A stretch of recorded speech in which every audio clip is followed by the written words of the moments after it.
विमल, पोलो, जोमा केसरी, हर पल मनाओ केसरी त्योहार। अब कंचना आप भी बताइए, आपने ऐसा क्यों कहा कि फंसाया जाना चाहिए, इस आधार पर फंसाया जाना चाहिए कि हमको हक नहीं दिया गया?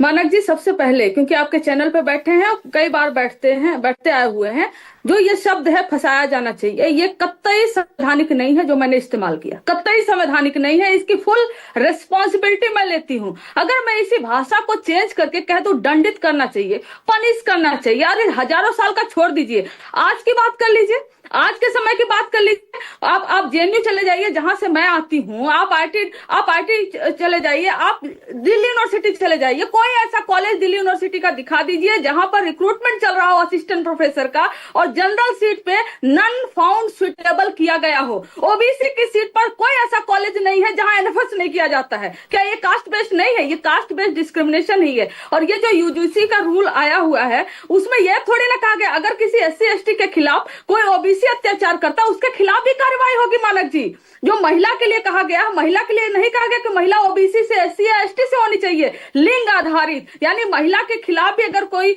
बर्ताव होता है, कोई डिस्क्रिमिनेशन होता है, वो किसी भी कास्ट से हो सकती है, वो जनरल कास्ट से हो सकती है, ओबीसी से हो सकती है, एससी से हो सकती है, वो किसी भी कास्ट से हो सकती है। तो वहां पर महिला का तो यहाँ डिस्क्रिमिनेशन नहीं है कि वो समर से नहीं होनी चाहिए। जो दिव्यांग है, जो विकलांग होंगे, उनका भी ऐसा नहीं है कि वो अपर कास्ट के विकलांग अच्छा, नहीं होने चाहिए। कंचना एक सेकंड, ऑलराइट, एक सेकंड, हम मुद्दे से भटक रहे हैं, पर आपने जो शुरुआत की, मैं आपकी तारीफ करना चाहता हूं, दाद देता हूं आपकी।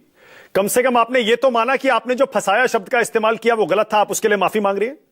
नहीं, माफी नहीं मांगेंगे। माफी देखिए, दोनों अलग चीजें। मैंने जो शब्द यूज किया वो गैर संवैधानिक है। लेकिन उनको फंसाया जाना शब्द जरूर समझ में आ जाएगा, जो हर फर्जी केस में, जो हर फेक केसेस में फंसाते हैं। कभी ईडी से फंसा देंगे, कभी सीबीआई से फंसा देंगे। तो फंसाया जाने का लिटरल मीनिंग है, आप उस सेंस में मैंने बोला ही नहीं था। लिटरल मीनिंग में हजारों साल से, जैसा कि आशुतोष जी ने कहा कि इतने सालों से हो रहा है, आपने एक बार भी क्या सेल्फ रियलाइज किया कि हाँ ये गलत है? आपने अपने अंदर झांका कि ये गलत है और एनएफएस हो रहा है, उस पर तो आप नहीं खुलकर बोले। आप चाहे वो रोहित वेमुला केस हो, चाहे वो डॉक्टर पायल का केस हो, तमाम केसेस में अच्छा, कंचना, ओके, ऑलराइट, ओके, मतलब आप ये नहीं कह रही है ना कि अगड़ी जातियों के छात्रों को फंसाया जाना चाहिए झूठे केसेस में? ये तो नहीं कहा ना आपने? मेरा स्टेटमेंट उसके बाद यह था, क्योंकि पूरा वीडियो किसी ने नहीं देखा और अभी भी शायद आप भी नहीं देखे, यह था कि अगर कोई गलत नहीं कर रहा है तो उसे डरने की कोई जरूरत नहीं। वो क्यों फंसेगा, क्यों मिसयूज होगा? और वो मुझसे फिर पत्रकार पूछे कि आप कैसे उनको एश्योर करेंगे कि आप उनको नहीं फंसाएंगे? तो मेरा ये सवाल था, हम क्यों एश्योर करें भाई? आप एश्योर खुद से होइए कि आप गलत नहीं कर रहे हैं, आप एश्योर होइए कि आप गलत नहीं करेंगे, और आपको क्यों फंसाया जाएगा? लेकिन एक फंसाया जाना शब्द जो कि गैर संवैधानिक है, आपने और सबने उसको इस्तेमाल किया और उस पर चलाया, जो भी ट्रोल करिए, उससे मुझे कोई फर्क नहीं पड़ता। और मैं माफी कतई नहीं मांग रही हूँ इस बात पे कि फंसाया जाने का मैंने लिटरल सेंस में यूज किया हुआ था। हाँ, दंडित किया जाना चाहिए, ठीक है, मैंने अपनी शब्दावली चेंज कर ली। पनिश करिए, दंडित करिए, कार्रवाई करिए, सुनवाई करिए, हमारी तो यही मांग है ना। तो एक काम कर दिए, फिर आज मोदी सरकार की तारीफ कर दीजिए, कह दीजिए बहुत बढ़िया काम किया यूजीसी ने, ये नए नियम लाकर बहुत बढ़िया काम किया, तारीफ कर दीजिए आज।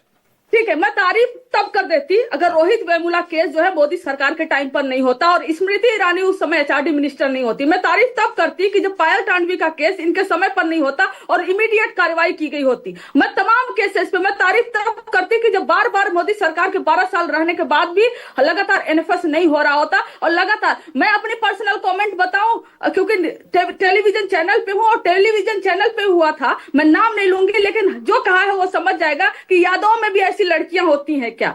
मतलब ये क्या जाति सूचक नहीं, क्यों नहीं हो सकती यादव में ऐसी लड़कियां? तो मैंने भी सुना है, और सुना टेलीविजन चैनल पे सुना है डिबेट के बाद, मानक जी। तो ये होता है, इसको एक्सेप्ट कर लेना चाहिए कि ये सब गलत है। कंचना जी, थोड़ा तारीफ कर दीजिए ना, थोड़ा स्वागत कर दीजिए ना यूजीसी के नए नियमों का। मैं स्वागत करती हूँ, यूजीसी ने अच्छा किया, अब पिछड़ों एससी एसटी के साथ अन्याय नहीं होगा, भेदभाव नहीं होगा, कर दीजिए, क्या दिक्कत है? देखिए, ये स्वागत करती हूँ, ये खुल के कह सकती हूँ, और कहीं भी हूँ। स्वागत नहीं कर रहे तो उसके डिफेंड में कैसे आ रहे हैं? उसका स्वागत कर रहे हैं और यह भी उम्मीद कर रहे हैं कि इसको ट्रांसपेरेंसी से लागू हो। लेकिन अगर आप ये कह दे कि मोदी सरकार ने बैठा और कर दिया तो ये गलत है। आपको मालूम नहीं होगा कि नाफे कमेटी एक जेएनयू में बनी थी जो ये चेक की थी कि क्या जांच के आधार पर नंबर कम दिए जाते हैं इंटरव्यू में। ऐसे तमाम कमेटियां बनी है। ठीक है, अब एक सवाल और कंचना, एक सवाल और। 2012 तक तो ये नियम नहीं था और 2012 से 2004 से 12 तक तो यूपीए की सरकार थी और पहली यूपीए की सरकार में तो आप भी शामिल थे, तब क्यों नहीं ये बदलाव करवा दिया आपने?